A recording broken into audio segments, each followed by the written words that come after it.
This is one law that I have really learned to love. Now, I paid a big price before I learned it, but when I did learn it, my whole world changed. And you know, it wasn't until I had studied this material for some time that this law made sense. Let me read you something here that scientists have given to us. These are very bright people. You must understand that 90% of all the scientists that ever lived are alive today. Scientists accept the truth that the body of a human is moved by the mind, that all its functioning is governed by a ruling thought, whether that thought is subjective or objective, whether it's conscious or unconscious. Those who study the mental processes find that all the conditions of the body are created and caused by the mind. It is known that creation in and every form is governed by and subject to a law. Hence, when one misuses, inverts, or violates a law, this mistake is called a sin. This is interesting. A sin is a mistake, a misunderstanding, and a misjudgment. A mistake is falling short of or disobeying the law, whether that law be mechanical or spiritual. Correction is the only method of adjustment or of appeasing the law. Thus, repentance and forgiveness are the only means available to alter and correct that mistake. I'm Bob Proctor, and I want to talk to you about the law of forgiveness. Now, for a long time, I never understood this. Sin is truly transgression of the law. Now, when I was a little boy, I was sent to Sunday school, like a lot of little boys that grew up in the part of the world where I grew up. And if I didn't go, my older sister would tell. And so I was punished when I didn't go. Now, I also learned that if I said this word or that word, it was a sin, and I was taught that the price of sin was death. Now, I thought that was rather severe, but that's what I grew up with. That was the idea that this little boy learned at a very early age. Now, I was a curious kid, and I was told if I said this or if I did that, it was a sin, and again, the price of sin was death. Well, I thought, I think I'm going to take a bite out of this apple. And I said it, and I didn't die.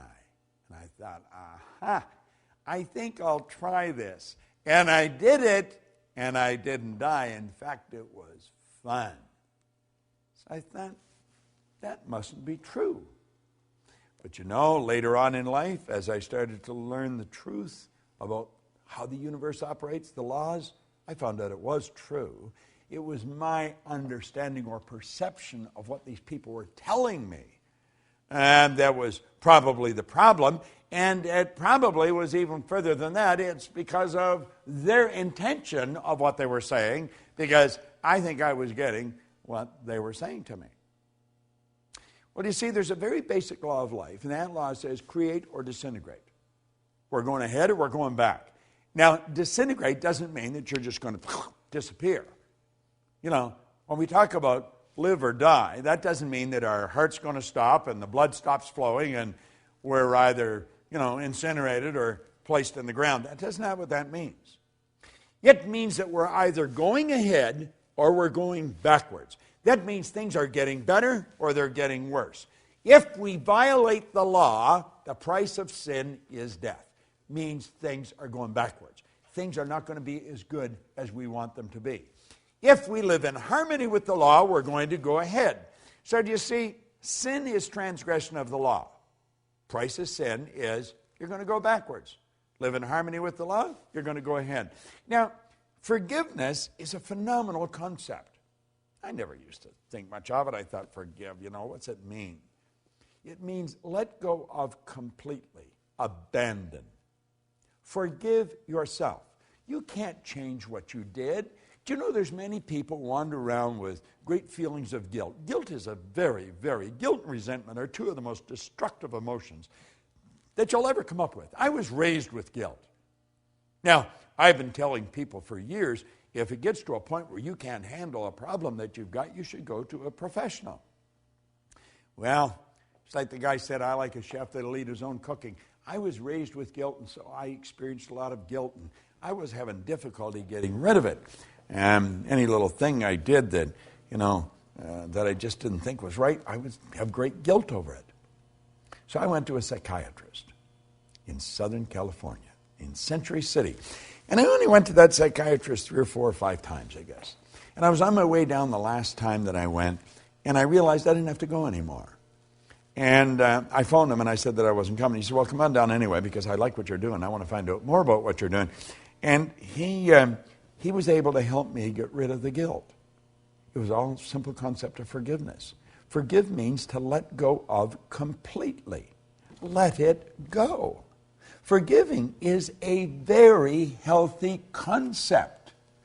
We've got to learn to forgive ourselves. We've got to forgive others. We have to realize that what we did yesterday, we cannot change. If you did something deliberately wrong, let it go. Forgive yourself. If you did it and you didn't do it deliberately, forgive anyway. Let it go. If someone else has done something to you, don't hold any resentment. Let it go. Now, that doesn't mean that you want to go and give them an opportunity to do it all over again. You may move away from that. But you cannot hold bad thoughts in your mind and move in a good direction. Listen to something else that Hollywell brought it out here.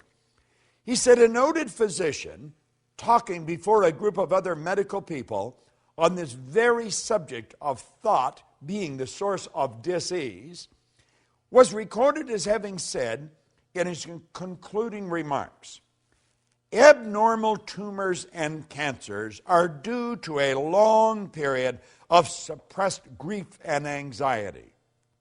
Another way of saying that such diseases are due to a lot of sinful thoughts getting bottled up and suppressed within our minds.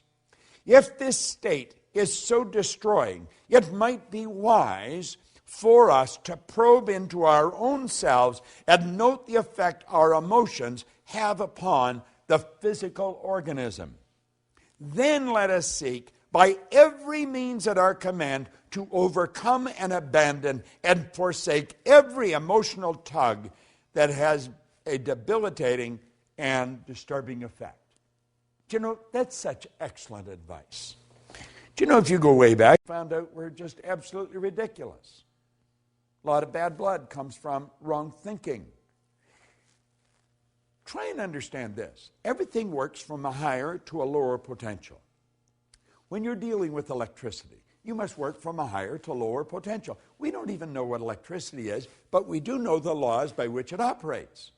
If you want a greater flow of electricity, put in a bigger bulb, get a bigger transformer. The only limit placed on electricity is the limit that's placed on the form through which it's flowing. Well, it's exactly the same with us. We work from a higher to a lower potential. We go from the thought to the thing. Spirit always manifests through its polar opposite. You go from the non-physical to the physical. You and I have the ability to tap into a non-physical world, a world of thought. And we can choose our thoughts. We can choose any thoughts we want. Do you know, Viktor Frankl was a Viennese psychiatrist, spent the war years in a concentration camp. And he said it was while he was in the camp that he realized that regardless of the physical or intellectual abuse that he was subjected to, no one could cause him to think something he didn't want to think. Do you know that's where attitude begins?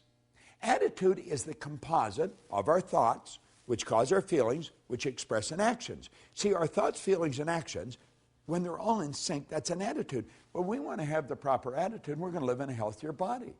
We want to have the proper attitude, and we're going to enjoy the wealth that we look for.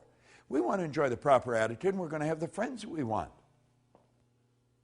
But one basic concept is that you have to forgive yourself, and you have to forgive others.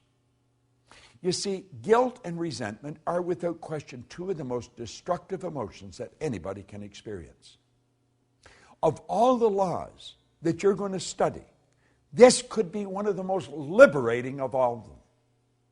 Forgiveness. Letting go of. Abandon. Just let it go. And when it comes back into your mind, let it go again.